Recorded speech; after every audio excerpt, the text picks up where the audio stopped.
Good day, folks. This is Chris again, checking in for TradeTaxPlus, Centre of Excellence.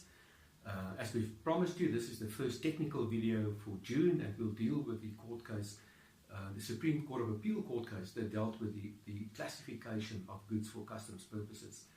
Now, just a little bit of background first. When it comes to the classification of goods, there's international norms that actually have to be applied. You can't just do your own thing when it comes to the classification of goods, unless you add specific things which is country specific. Then you can do that. But otherwise you're bound by the international classification and basis of classification. So what happened under these circumstances is it had to do with aircons, the aircons and parts of aircons being imported into South Africa.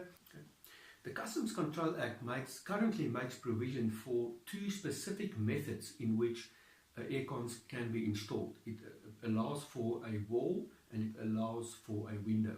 It doesn't allow for a roof. Now those two instances are specifically provided for, and that's globally provided for. If we as South Africans want to extend that list, we need to bring in a specific additional item for South Africa, which hasn't been done. So the court brought in this rule saying, well, you have to look at this thing from a logical perspective and what it really is.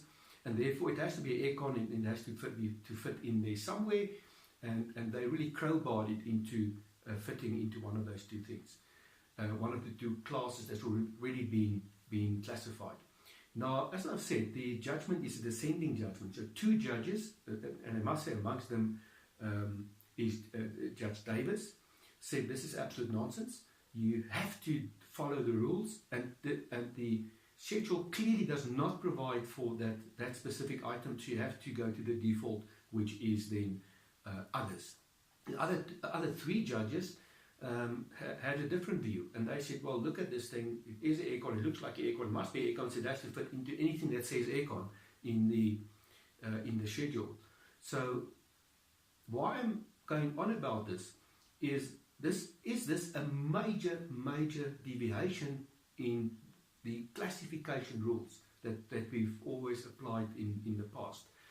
If it is, and I certainly hope it isn't, then that's such a huge deviation away from the global accepted norms that are we now a country on its own when it comes to customs and excise, or specifically in customs valuation of goods. So I would love to see SARS's response to this, how they intend dealing with that. I would love to see them adding another item in the first schedule to the Customs and Excise Act to specifically now make provision, because that's how they want to tax this, to make provision for that item, and in a sense acknowledging that the case itself wasn't necessarily reflective of what the rules should be. So time will tell. Do yourself a favor. The case is on the SARS website. Read the case. Also specifically read the descending judgments, because the real good arguments in terms of how classification should be done are contained in the descending judgments. Have a look at that and discuss that amongst yourselves and get a sense of what your mutual feeling is. Hopefully that has opened up some kind of a discussion. And you will find this video of value of some sorts.